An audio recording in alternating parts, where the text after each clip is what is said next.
Observers on both sides of the aisle agree the past 10 days have been among the best for President Trump, from the Gorsuch confirmation to the Syria strike to the mother of all bombs in Afghanistan. And it's showing in the polls. The latest Gallup poll of Mr. Trump's job approval stands at 40%, up 5 points from late March. Pollster Lee Carter, president of Maslansky and Partners, joins us from New York to talk about it. Lee, always good to see you. Great to be here. Correlation or causation?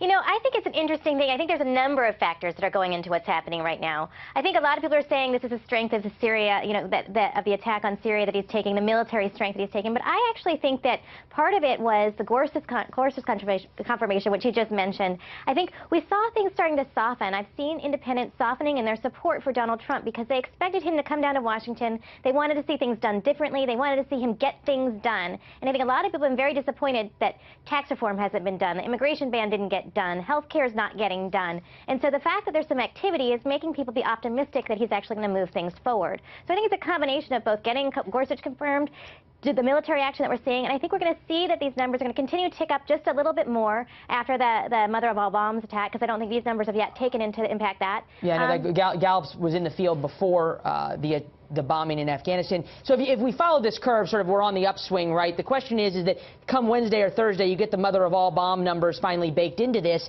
and all of a sudden Congress comes back. You've got a government shutdown to deal with. Democrats aren't going to play ball on that. The president already says he wants to do health care before he does taxes. As you point out, no movement on taxes. Seems at least unlikely when you look at the legislative calendar that that's going to get done anytime before summer. Do you risk just sort of crashing down off that wall again?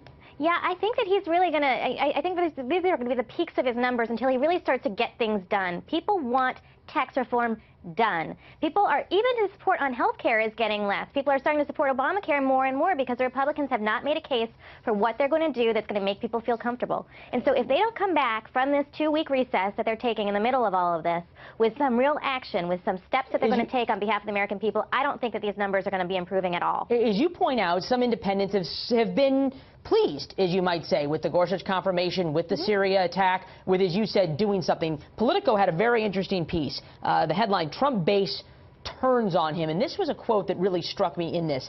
It was like, here's the chance to do something different, and that's why people's hopes are dashed. There was always the question of, quote, did he really believe this stuff? Apparently the answer is not as much as you'd like. Lee Strahan, former Breitbart news writer. What's the trade-off between his base and, as you pointed out, independents who are now warming to him?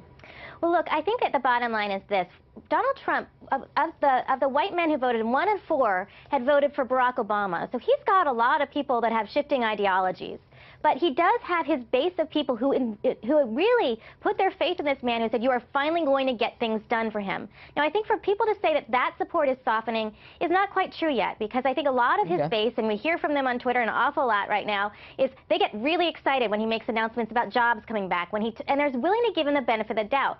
I think that there are some true conservatives who voted for Donald Trump, maybe not fully supporting him, who are a little disappointed right now that more is not getting done, and they're worried about how his ideology seems to be shifting. I think among Trump supporters, the support can still be, it's still there. I think, though, people are questioning. They want to see things happen. And these shifting deadlines, it was going to be April, then it's going to be August, then we're not so sure. That's making people really uncomfortable. Well, we've heard that sentiment as well, and as you point out, whether it be about tax reform, immigration, health care, repeal of the place of Obamacare, it all seems to be taking longer than anybody, especially the president, would have liked. Lee Carter, appreciate your insights. Always a great conversation. Great to be here. Thanks so much for having me. Happy Easter to you and yours.